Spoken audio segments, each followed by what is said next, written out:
calls us to awaken him, how will he find us when he comes?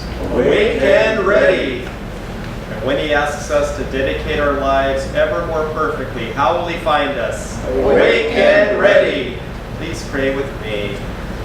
Heavenly Father, Divine Mother, Jesus Christ, Babaji Krishna, Lahiri Mahashaya, Swami Shri Yukteswar, beloved Guru Deva, Paramahansa Yogananda, saints of all religions, we humbly bow to you all.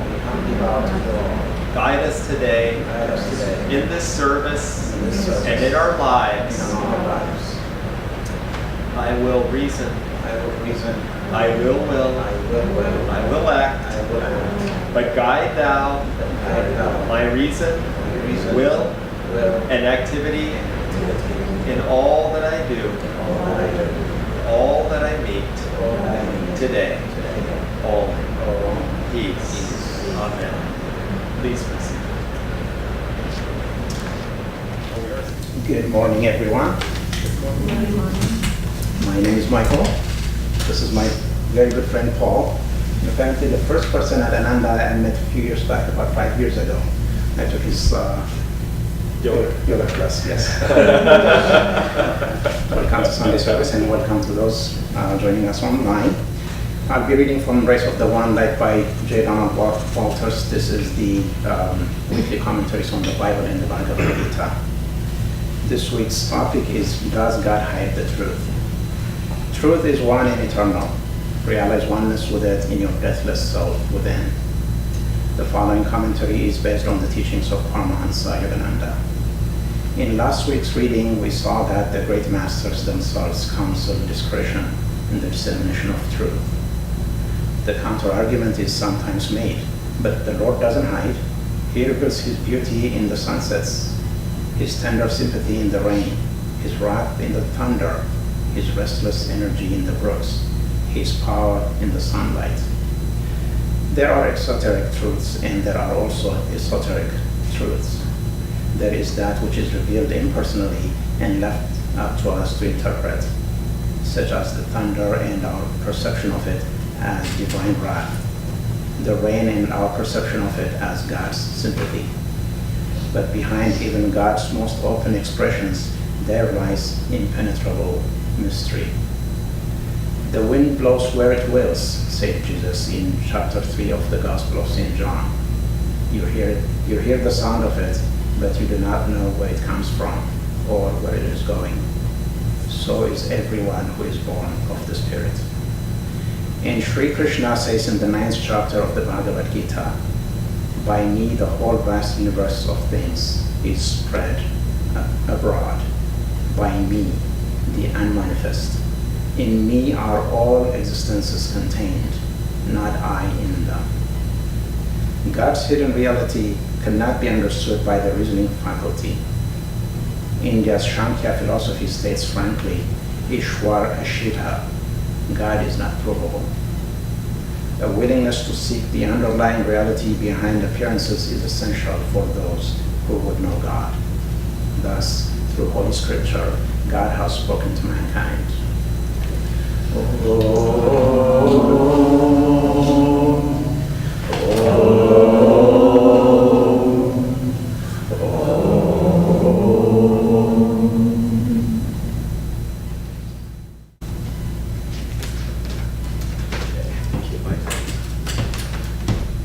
Well, it's so good to be here and to see you all. And again, my name is Paul, and this is Michael.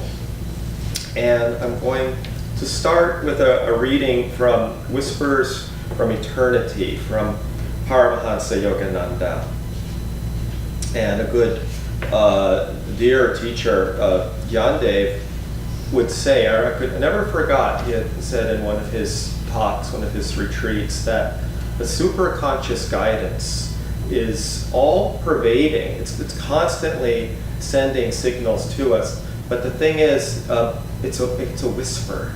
It's easily missed if we're not attuned and have that spiritual sensitivity to receive it. So these are whispers from eternity, from Yogananda.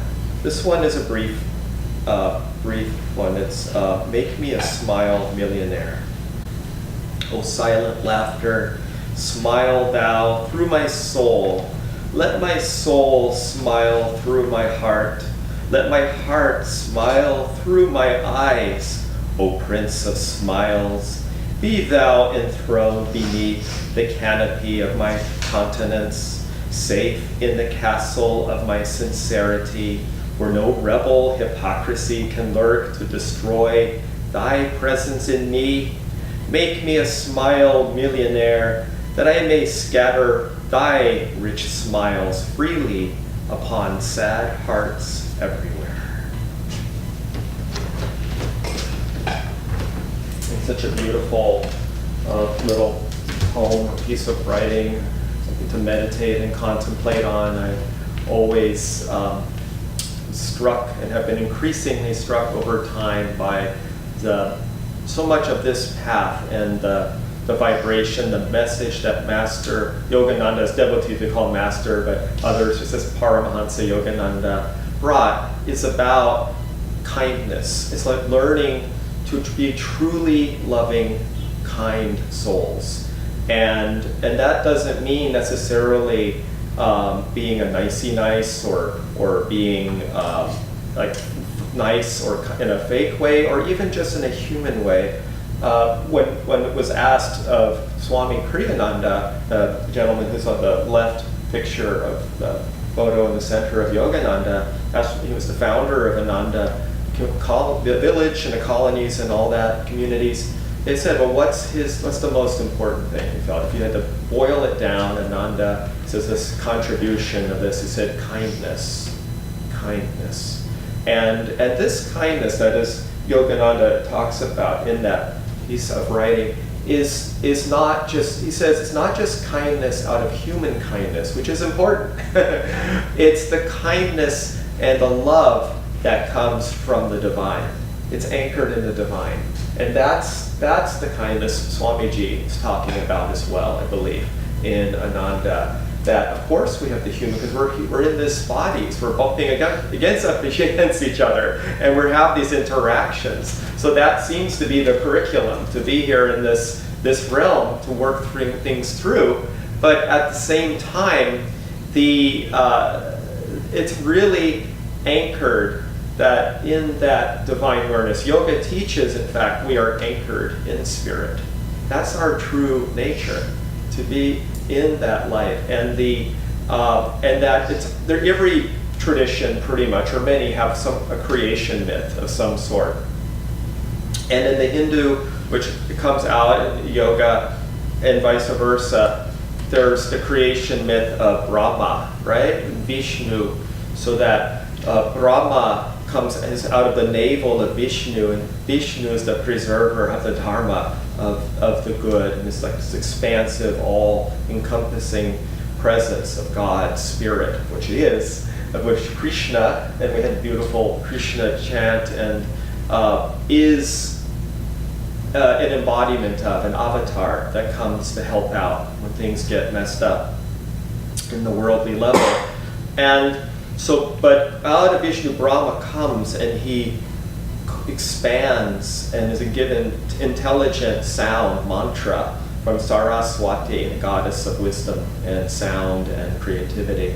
And it expands like a vast vista. And then it starts to populate like a movie, and all these characters and things start to congeal and move through. And yet, the essence of it is Brahman, which is even beyond Brahma and Vishnu, which is pure bliss, pure formless bliss, ever existing, Satchitananda, ever conscious, ever existing, ever new. It has no time or space, it's just is. And when Jesus, he's saying in the reading, the wind, I love that little passage, the wind is God, the wind is spirit. And the wind, as he says, just as it comes, we don't know when it comes, it goes. He says, those born of spirit are also, we don't know totally where it comes from. And when he says born of spirit, what does he mean by that? Well, probably means in a born again. That born, one, that there's the physical birth, but then Jesus also said, let the dead bury the dead. That if we're not conscious, then we're just sort of bumping around, you know? But when we're aware that, oh, gee, I am not just this body. There's something more. It's in the lovely affirmation and prayer that Michael wrote. Wrote? Did you write it? Oh no, you read it. Okay. And where it says, then we open, let go of the little self. This is the Yogini or Yogi's way, letting go of the little self, which seems very big and important, but if we let it go, and then it's like, oh, I can feel myself in the birds. I can feel myself in the flowers. I can feel myself in the ocean. I'm part of all that is.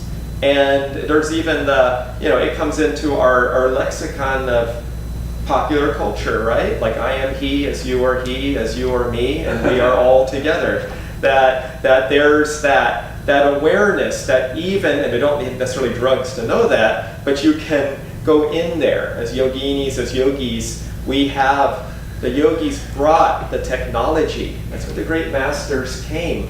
They knew that it was time. And they brought the techniques. They brought the ways to make it accelerate our evolutionary awareness, the pulse, that it was time. Like we can wake up, that, okay, great. We even have it on our wall there, the time for knowing God is now, or has come.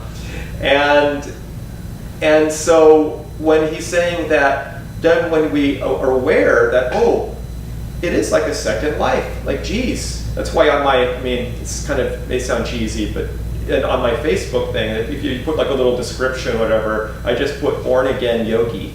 So, because it's that truly, it's all inside. It's an inside job. And the perceptions. Does God hide the truth?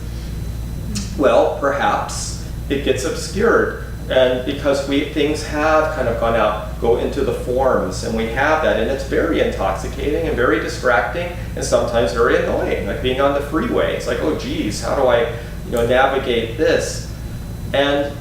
But within that there's the Maya of that outer form, but there's subtler levels of Maya. Maya relates to the word of magic, and which is illusion. And the Maya, on a deeper level, of course, is the thoughts, the mind. That the circuitry of the mind, that how do we then go beyond that? Even Jesus said, a great saint, avatar, divine being, what my Father knows, I know not. He's even saying that there's a ceiling, even for a realized being, that there is still that X factor that is beyond comprehension, that Brahman. But that too is where the magic is. And, when we can start to see that, oh gee, I don't really know everything. I don't know hardly anything here. And that, in fact, that's where it becomes an adventure. That's when it becomes an adventure. So that we could say, this all sounds wonderful and lovely, but how, in fact, do we access that? How do I know? How do I know that when there's somebody on the road cutting me off and I don't really feel fairly spiritual or whatever, what do I do?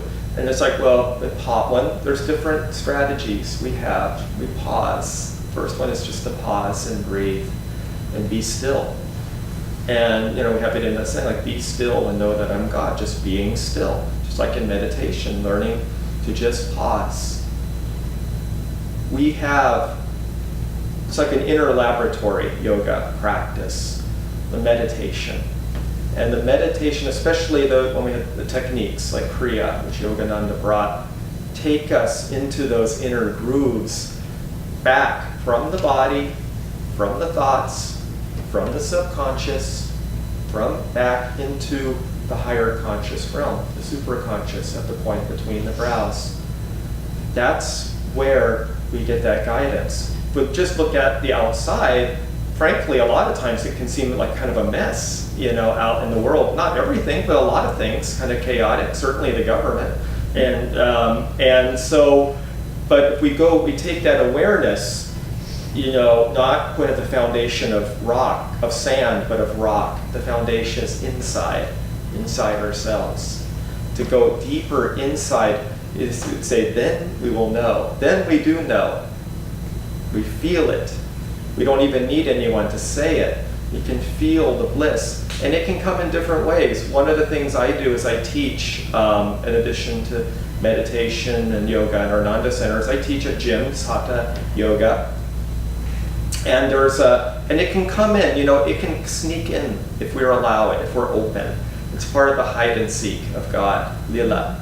That a student came up to me just this past Friday and said, oh yeah, and she's not involved in this or anything like that. She's just sort of stumbled onto the yoga classes and said, okay, oh yeah, I went to the yoga class, and you know what, Monday I felt so great, and I went to the Trader Joe's across the street, and the clerk, who claims he can see energy, says you were filled with white light. And I was feeling so great. I said, oh, that's great. I wasn't even that surprised.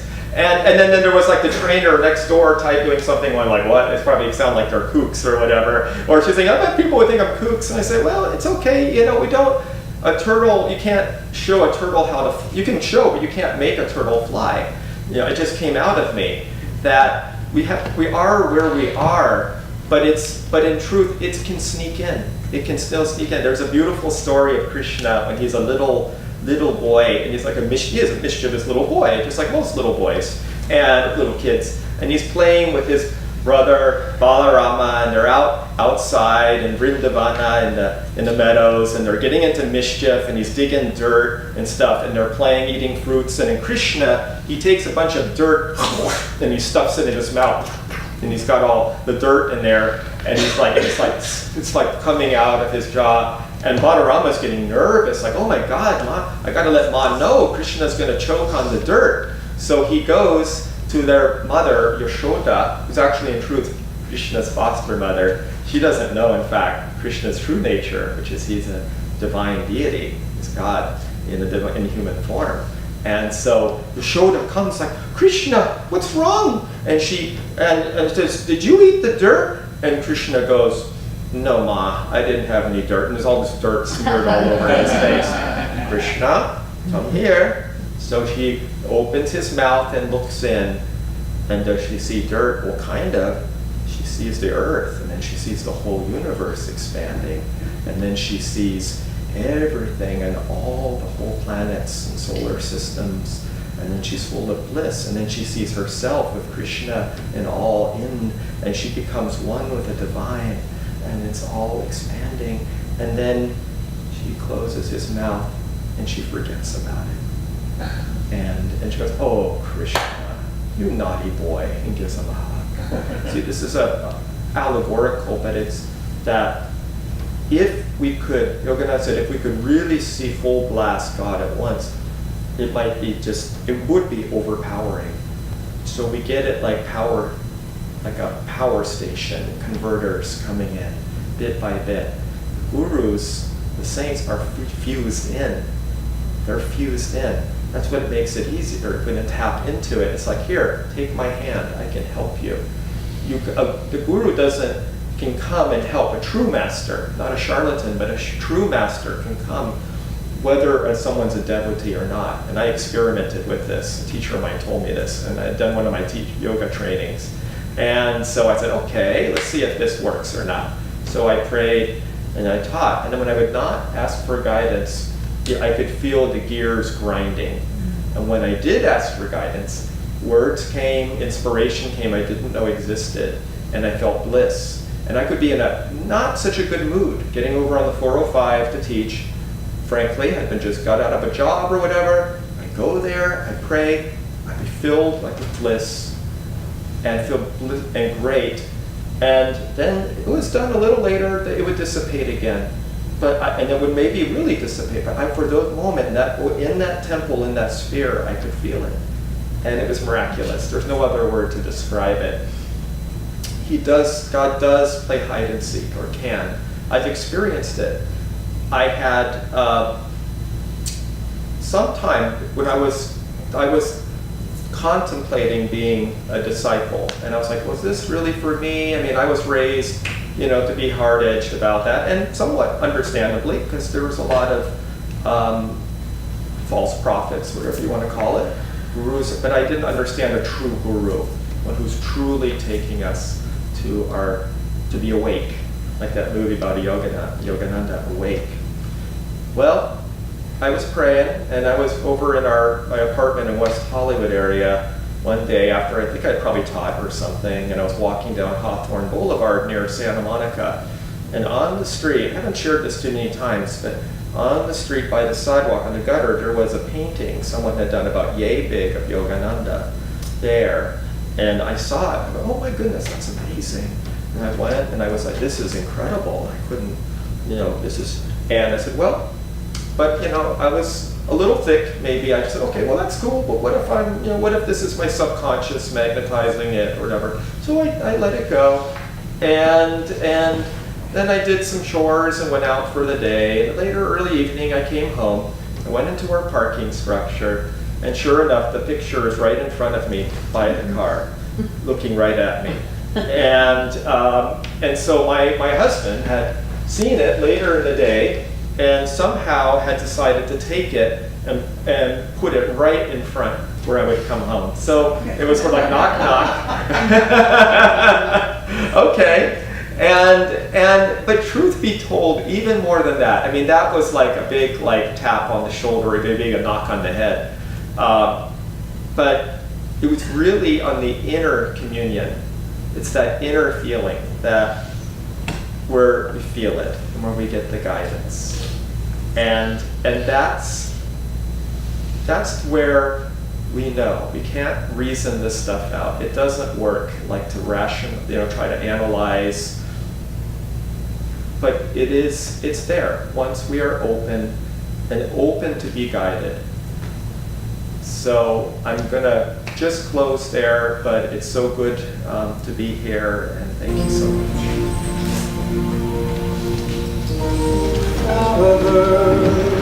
Now that I wander with thee, flowers and fields are alive with thy joy. All that I own to thee I've given. Now I sing in thy love, I am free.